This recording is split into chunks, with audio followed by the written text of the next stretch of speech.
देखिए, नौजवानों के लिए सबसे बड़ा पैगाम ये है कि अल्लाह ने हम सबको सलाहियत दी है। हम अल्लाह की अजीम मखलूक है, अशरफुल मखलूकात।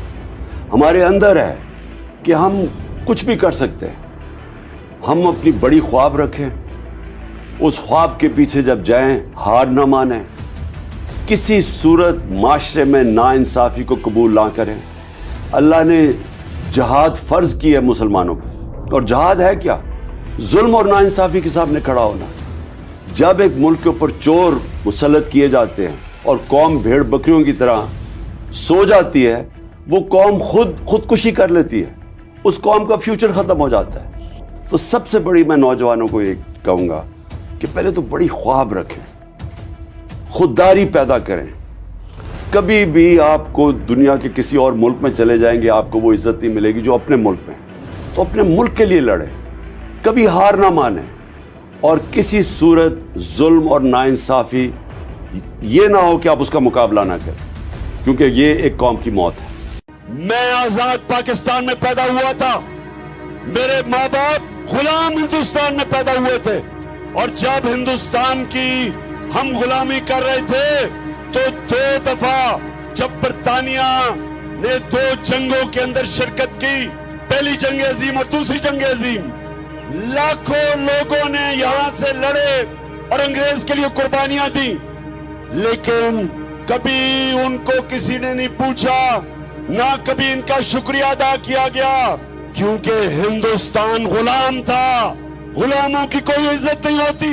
जब अमेरिका की जंग हुई 9/11 के बाद और पाकिस्तान ने अमेरिका की जंग में शिरकत की, तो सबको आपको पता है कितने पख्तूनख्वा से लोगों ने कुर्बानियां दी अंग्रेज की जंग में, अमेरिकनों की जंग में। 80,000 पाकिस्तानियों ने कुर्बानियां दी। कबायली इलाके के लोग जो सारे पख्तूनख्वा के साथ अब हिस्सा बन चुके हैं, कबायली इलाके के लोगों ने सबसे ज्यादा कुर्बानी दी। 35 लाख लोगों ने नकल मुकानी की। क्या किसी ने पाकिस्तान का शुक्रिया अदा किया?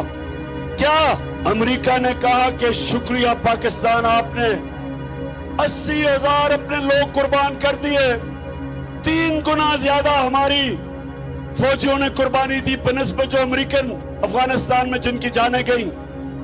किसी ने शुक्रिया अदा नहीं किया, बल्कि वहां से आवाजें उठी अमेरिका से कि पाकिस्तान की वजह से वो जंग नहीं जीत सके अफगानिस्तान में। जरदारी और शरीफ 10 साल जब इन्होंने हुकूमत की, 2008 और 18 के दरमियान 400 ड्रोन अटैक हुए पाकिस्तान के ऊपर। और कबायली इलाके में आप जानते हैं कि ड्रोन अटैक क्या होता है। 4000 मील दूर बैठ के एक कमरे के अंदर कंप्यूटर गेम खेली जाती है। बटन दबा के एक आदमी बैठा होता है, सामने कंप्यूटर स्क्रीन होती है उसके, यहां से उसको पैगाम जाता है कि जी इस एरिया में दहशतगर्द है। 4000 मील दूर बैठ के वो बटन दबाता है, बम गिरता है, नीचे कौन मरता है कभी किसी को पता नहीं चला। लेकिन सुने जरा मेरी बात, वहां औरतें बच्चे मरे, बुजुर्ग मरे। एक जगह इन्होंने ड्रोन अटैक किया बजौड़ में, 64 बच्चे मदरसे में मर गए, 64 बच्चे। एक जगह वजीरिस्तान में ड्रोन अटैक होता है, 7 लोग मर जाते हैं। जो जख्मी होते हैं उनकी चीखों की आवाजें, लोग आते हैं उनको बचाने के लिए। दूसरा ड्रोन अटैक होता है, 7 और लोग मर जाते हैं। सुबह तक लोग डरते हैं जाते हुए करीब, जो जख्मी हैं उनकी आवाजें आ रही होती हैं। सुबह को लोग बचाने जाते हैं, फिर ड्रोन अटैक होता है, 7 और मर जाते हैं, 21 लोग मरते हैं। शादियों पे ड्रोन अटैक, जनाजों पे ड्रोन अटैक। और आप जानते हैं कि एक दफा ना जरदारी के मुंह से एक आवाज निकली और ये कि इधर नवाज शरीफ के मुंह से एक दफा इनमें इतनी जरूरत नहीं थी कि अमेरिकनों को कहते कि ये सारे इंसानी हुकूक के खिलाफ है। दुनिया का कोई कानून इजाजत नहीं देता कि आप फैसला करें मुजरिम कौन है, आप ही उसको कत्ल कर दें। जज, जूरी, एक्सिक्यूशनर, दुनिया का कोई कानून इजाजत नहीं देता।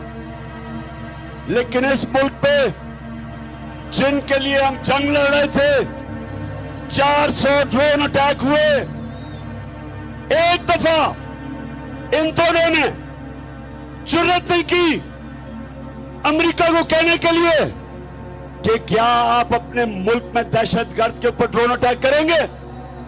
जुर्रत ही इनमें क्या, इनमें यह जुर्रत थी बरतानिया को कहने के लिए कि लंदन में हमारा बड़ा दहशतगर्द जिसने हजारों लोगों को कत्ल करवाया, क्या हमें इजाजत देंगे ड्रोन अटैक करके उसको मारे। तो अगर अपने मुल्क में आप हमें कहते हैं कि अदालत में जाके साबित करो वो दहशतगर्द है, तो हमारे मुल्क में आपने कैसे आपने 400 ड्रोन अटैक किए, बेकसूर लोगों को मारा, औरतें बच्चों को मारा। और ये तो जिनको फिर से इन दो खानदानों को फिर से जो मुसल्लत किया इसीलिए किया कि ये उनके गुलाम हैं, इनमें जुर्रत नहीं है, ये पैसे की पूजा करने वाले हैं, ये पैसे के बुत की पूजा करने वाले हैं। इनके पैसे पड़े हैं बाहर, इनके लंदन में, अमेरिका में पैसे पड़े हुए हैं। ये कभी अपने लोगों के हकूक के लिए, उनके फायदे के लिए, ये कभी अपनी जुबान उनके अपने आकाओं के सामने जुबान नहीं खोलेंगे। इसलिए इनको लेके आए, इसलिए इनको पाकिस्तान पे मुसल्लत किया, क्योंकि इनको पता था कि इमरान खान ना इनको बेच देगा, ना यहां से उनकी किसी जंग में शिरकत करेगा, ना वो अपने मुल्क के मफादात को उनके लिए कुर्बान करेगा, अपने लोगों के फैसले करेगा। क्योंकि इमरान खान का जीना मरना पाकिस्तान में है।